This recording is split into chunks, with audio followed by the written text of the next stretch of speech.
बिस्मिल्लाहिर्रहमानिर्रहीम। अस्सलाम वालेकुम। तमाम तलबा व तालबात को खुश आमदीद। उम्मीद करता हूँ कि आप सब खैरियत से होंगे।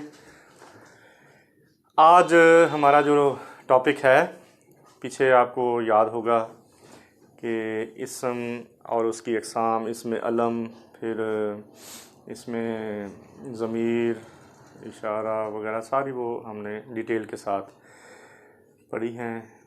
कोशिश मैंने की है कि आपको अच्छे तरीके से समझाने की कोशिश करूं। आज है इसमें नकरा।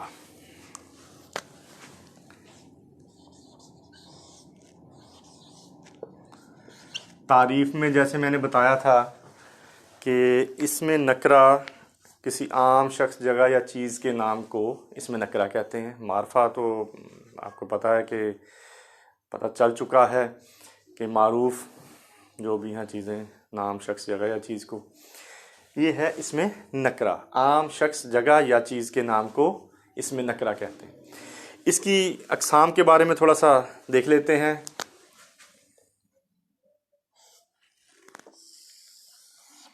नंबर 1 पे है इसमें ज़ात। फिर है जी इसमें सिफ़त।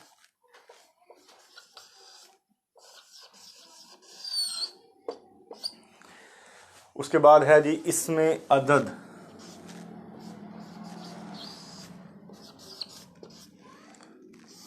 और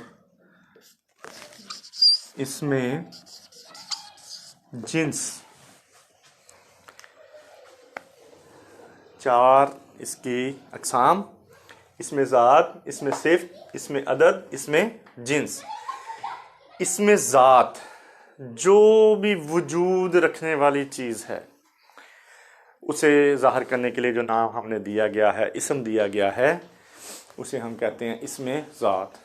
पंखा है, बल्ब है, मेज़, कुर्सी, किसी आम जो चीज़ है जिसका जो मारूफ नहीं है, उस चीज़ के नाम को इसमें ज़ात कहते हैं। इसकी फिर आगे और भी अक़साम हैं, वो भी अभी हम इंशाल्लाह डिस्कस करते हैं। सिफ़त, किसी भी शख्स की कुछ सिफ़त है, अच्छा लड़का, बुरा आदमी वगैरह वगैरह, ये चीज़ें इसमें सिफ़त। अदद, आदाद के बारे में जब बात की जाएगी, 2, 4, 6, 8, 10 अदद हो गया। और जिन्स के बारे में जब बात करेंगे, मुज़क्कर है या मुअन्नस है, वो चीज़ हम क्या कहेंगे, इसमें नकरा।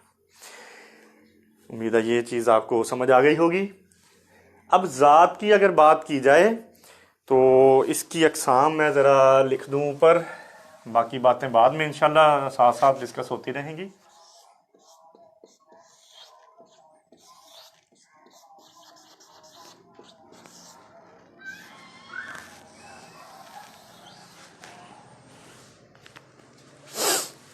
नंबर 1 पे है जी इसमें आला।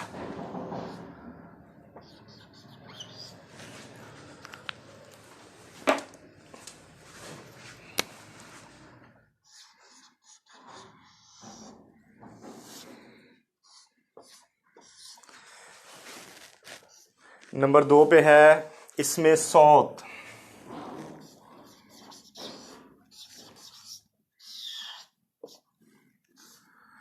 नंबर 3 पे है इसमें मुसग़्गर।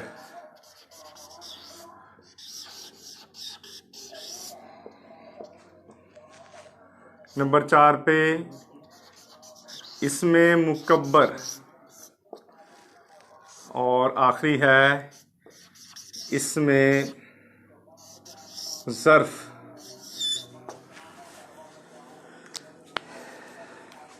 इसमें आला, जैसा कि नाम से ही ज़ाहिर है, जितने भी आलात, उनके नाम इसमें आला कहलाते हैं। चाकू, छुरी, कैंची, बेलन, अच्छा, कुल्हाड़ी, आरी, ये आलात हैं। बंदूक, इसमें आलात। ये अल्फाज, ये इसम इसमें आला के ज़ुमरे में आएंगे, इसमें आला कहलाएंगे। इसमें सौत, जितनी भी आवाज़ें हैं वो सारी की सारी इसमें सौत में शुमार की जाती हैं। मसलन कौवा बोलता है, काएं काएं करता है, जो काएं काएं हैं इसको जब हम लिखेंगे तो ये इसमें सौत कहलाएगा। चिड़िया की चूं चूं, कोयल की कूक, इस तरह के जो अस्मा हैं वो इसमें सौत। टैं टैं, गड़गड़, इसमें सौत। इसमें मुसग्गर और इसमें मुकब्बर। बड़ी चीज़ को जब हमने जो नाम दिया है, इसम दिया है, वो इसमें मुकब्बर कहलाएगा, और जो छोटी चीज़ है उसे हम कहेंगे इसमें मुसग्गर। और तकरीबन हर चीज़ छोटी और बड़ी के मानों में आ जाती है। मसलन कुल्हाड़ा है, कुल्हाड़ा होगा इसमें मुकब्बर। इसके मुकाबले में कुल्हाड़ी जो है वो इसमें मुसग्गर आएगी। छुरी इसमें मुसग्गर, छुरा इसमें मुकब्बर, देग इसमें मुकब्बर, देगची इसमें मुसग्गर। इस तरह की और बहुत सारी चीज़ें, आरा, आरी वगैरह। इसमें ज़र्फ़, इसकी दो इकसाम है। नंबर 1 पे है इसमें ज़र्फ़े ज़मा, और है इसमें ज़र्फ़े मकान। ज़माने को ज़ाहिर करने के लिए जो अस्मा इस्तेमाल किए जाते हैं इसमें ज़र्फ़े ज़मा कहलाते हैं। कोई साल की बात हो गई, सुबह,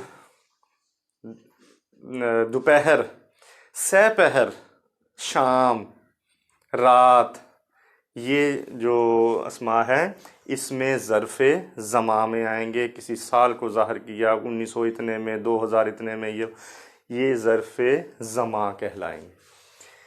इसमें ज़र्फ़े मकान, जितनी भी रहने वाली जगह हैं वो इसमें ज़र्फ़े मकान में आएंगी। घर है, हवेली, कोठी, अच्छा स्कूल, कब्रिस्तान। हालांकि हम नहीं रहते, मुर्दे रहते हैं, लेकिन फिर भी कब्रिस्तान जो है ये इसमें ज़र्फ़े मकाम में आएगा। अच्छा, मस्जिद, इबादत करते हैं, रहते नहीं हैं, लेकिन फिर भी मस्जिद जो है वो इसमें ज़र्फ़े मकाम में आएगा। उम्मीद करता हूँ कि आपको आज का लेक्चर समझ भी आया होगा और पसंद भी आया होगा। जो भी आपके जहन में कोई सवालात, कोई उलझने, मेरे साथ ज़रूर जो है वो शेयर करें। आपका बहुत बहुत शुक्रिया। अस्सलाम वालेकुम।